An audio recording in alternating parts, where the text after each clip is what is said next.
Selamat pagi Yesus, selamat pagi Roh Kudus. Terima kasih atas anugerah-Mu.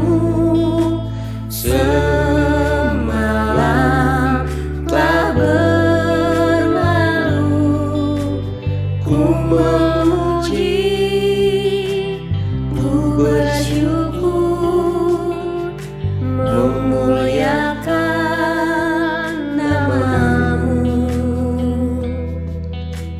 Allah Bapa, Putra, Roh Kudus, terima kasih.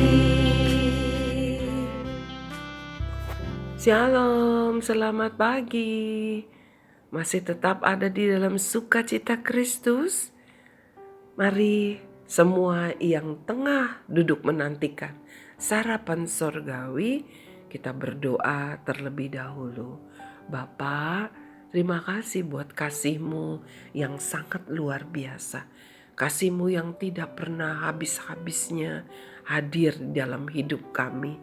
Dan pagi hari ini ya Tuhan, kami dengan penuh sukacita, dengan lapar dan haus, kami ingin menikmati firman-Mu menjadi makanan bagi rohani kami.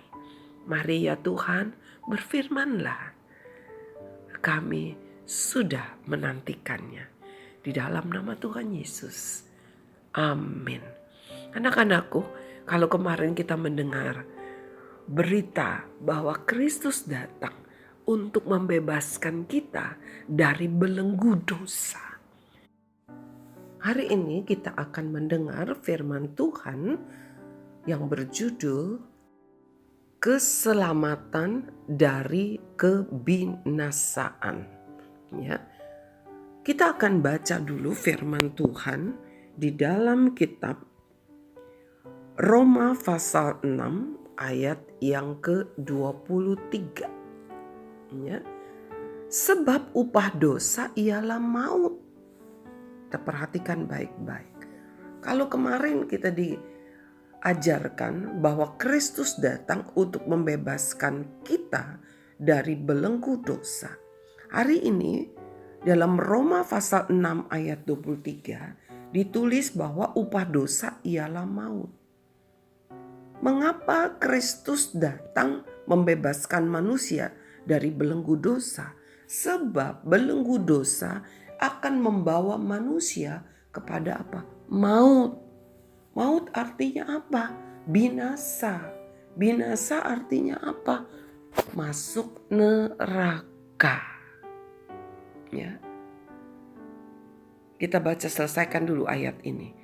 Sebab upah dosa ialah maut, tetapi karunia Allah ialah hidup yang kekal dalam Kristus Yesus Tuhan kita. Kalau dosa bawa kepada maut, Kristus membawa kepada hidup kekal, artinya masuk ke sorga. Kita baca Yohanes 10 ayat yang ke-10. Pencuri datang hanya untuk mencuri, membunuh, dan membinasakan. Pencuri yang dimaksud di sini adalah si iblis. Bukan pencuri yang biasa yang ada di dunia. Karena pencuri yang biasa ada di dunia tidak dapat membinasakan. Dia bisa mencuri, dia bisa membunuh, ya, tetapi dia tidak dapat membinasakan. Karena kalau membinasakan artinya membuat seseorang masuk ke dalam neraka. Hanya si iblis yang dapat membuat seseorang masuk ke dalam neraka, membawa kepada kebinasaan, maut. Makanya dikatakan bahwa upah dosa ialah maut. Jadi melalui dosa lah si iblis mencuri kebenaran, mencuri kekudusan, mencuri damai sejahtera dari manusia, dan dia menjerumuskan manusia masuk ke dalam neraka. Kita baca lagi. Aku datang supaya mereka mempunyai hidup dan mempunyainya dalam segala kelimpahan. Kalau iblis datang membuat manusia masuk ke dalam neraka, tetapi Kristus datang supaya apa? Membawa manusia supaya mempunyai hidup kekal di surga. Ya. Bahkan mempunyai hidup dan mempunyainya di dalam segala kelimpahan. Bukan hanya hidup di sorga, tetapi hidup di dalam dunia pun ada di dalam kelimpahan. Kelimpahan bukan bicara kekayaan. Kelimpahan artinya pemeliharaan Tuhan. Tuhan memberkati apa yang kamu kerjakan. Meskipun mungkin upahmu kecil, tetapi Tuhan membuat upah yang kecil itu mencukupimu. Apa yang kamu makan, meskipun sederhana, mendatangkan kesehatan. Ya, seringkali Miss Grace bersaksi di masa kanak-kanak Miss Grace, ketika papa Miss Grace jatuh miskin, kami nggak punya makanan. Seringkali kami hanya makan dengan garam. Kadang-kadang udah nggak ada garam juga, nasi juga ya. Masih ingat saya pernah bersaksi pergi sekolah sarapannya nasi telur, yaitu nasi yang dikepal-kepal sebesar telur, bukan nasi pakai telur. Ya, sarapan kami cuma itu dan kami tidak pernah jajan. Saya tidak pernah bawa uang jajan ke sekolah, nggak bawa bekal juga, hanya bawa air minum. Kadang-kadang botol minum tuh udah bocor ya, ditambel-tambel begitu. Saya lupa tambelnya pakai apa. Zaman dulu nggak ada aqua gitu, tidak ada. Ya, karena nggak mampu beli botol minum yang baru. Seperti itu. Tapi kalian lihat, saya sampai saat ini di usia saya yang ke-62, masih tetap ada di dalam pemeliharaan Tuhan. Pernah sakit gak? Sakit pernah. Pernah gak kelaparan? Pernah. Pernah pusing gak gara-gara lapar? Pernah. Ya, bukan hanya pernah, sering. Tetapi gak membuat kami ini hidup meminta-minta, menipu begitu. Ada pemeliharaan Tuhan, ada banyak cara Tuhan pelihara. Ada banyak cara Tuhan mencukupi apa yang kita perlukan. Meskipun pakai baju bekas, itu pemeliharaan Tuhan. Tuhan tidak biarkan saya telanjang, saya pakai baju robek-robek ke sekolah. Tidak, karena zaman dulu sekolah waktu saya masih kecil belum pakai seragam. SMP itu baru mulai ada seragam. Ya. Jadi di Indonesia dulu anak-anak sekolah belum pakai seragam. Jadi waktu saya SMP, seingat saya mulai ada seragam. SD kelas 6 atau kelas 5 mulai ada seragam batik gitu. Ya, tapi belum ada seragam putih merah gitu, belum ada. Nah, anak-anakku yang Tuhan kasihi, saya pakai baju bekas, tapi baju saya bagus-bagus. Karena apa?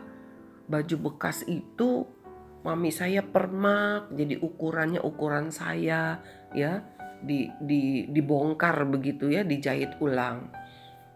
Jadi baju saya bagus-bagus, padahal itu baju bekas. Itulah pemeliharaan Tuhan. Kita mau lihat lagi, ya, bahwa Tuhan datang katanya supaya mereka mempunyai hidup kelimpahan. Siapa mereka? Yaitu kita sendiri. Jadi Kristus datang untuk menyelamatkan kita dari kebinasaan. Kristus datang untuk menyelamatkan kita dari kebinasaan. Jadi peristiwa Natal adalah peristiwa di mana Kristus datang supaya kita yang percaya kepadanya tidak binasa, tidak masuk ke dalam neraka. Percuma kalau kamu merayakan hari Natal, percuma kan seluruh dunia merayakan hari Natal, tetapi tidak percaya kepada Kristus. Karena Natal bukan bicara perayaan pesta pora, bicara hadiah, bukan. Mana dia Natalnya, masa Natal aku nggak dapat hadiah? Salah besar. Ya. Natal itu adalah satu peristiwa di mana Kristus datang sebagai manusia supaya manusia tidak binasa. Tetapi kalau kamu merayakan Natal tapi kamu tidak percaya kepada Kristus, kamu tetap hidup di dalam belenggu dosa, percuma saya mau katakan. Karena Natal adalah satu peristiwa di mana Kristus datang supaya manusia tidak binasa. Mari anak-anakku yang Tuhan kasihi, setiap kita yang sedang menikmati sarapan sorgawi pada pagi hari ini, kita mau mempersiapkan diri kita. Untuk apa? Untuk masuk kepada hidup yang kekal. Jangan lagi hidup dalam belenggu dosa, karena kita sudah dibebaskan dari belenggu dosa. Dan karena kita sudah dibebaskan dari belenggu dosa, berarti kita berhak menerima hadiah Natal, yaitu apa? Keselamatan di dalam Kristus Yesus Tuhan. Jangan hidup dalam belenggu dosa, tapi terimalah pembebasan, ya. Keselamatan dari kebinasaan. Mari kita berdoa. Bapa dalam surga, terima kasih karena firman-Mu pada pagi hari ini mengingatkan kami bahwa Engkau datang supaya kami bebas, supaya kami selamat dari kebinasaan yang seharusnya kami alami. Engkau datang, Engkau lahir di dunia ini supaya kami mempunyai hidup di dalam kelimpahan. Bukan hanya hidup di dalam dunia pemeliharaan Tuhan, tetapi kami mempunyai hidup yang kekal di sorga. Hidup dalam kelimpahan yang sesungguhnya. Tidak ada lagi ratap tangis, tidak ada lagi kepedihan, tidak ada lagi kesakitan. Bapa dalam surga, terima kasih. Kami mau belajar Tuhan untuk hidup sebagai anak-anak Tuhan yang taat dan setia. Jangan biarkan kami hidup kembali dibelenggu oleh dosa.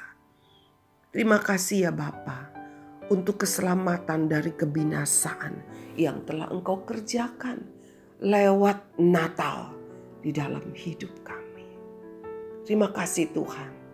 Kami berdoa untuk setiap orang yang kami kenal di dalam hidup kami. Untuk setiap sanak keluarga kami. Kalau ada di antara mereka yang belum menerima keselamatan di dalam Kristus Yesus Tuhan. Pada pagi hari ini kami berdoa bersama-sama. Kami patahkan belenggu-belenggu dosa itu di dalam nama Kristus Yesus Tuhan. Terbukalah belenggu-belenggu dosa. Dan mulai pagi hari ini keselamatan daripada Kristus Yesus Kristus Tuhan mulai bekerja di dalam hidup mereka. Terima kasih Bapa. Di dalam nama Tuhan Yesus kami berdoa dan mengucap syukur. Amin.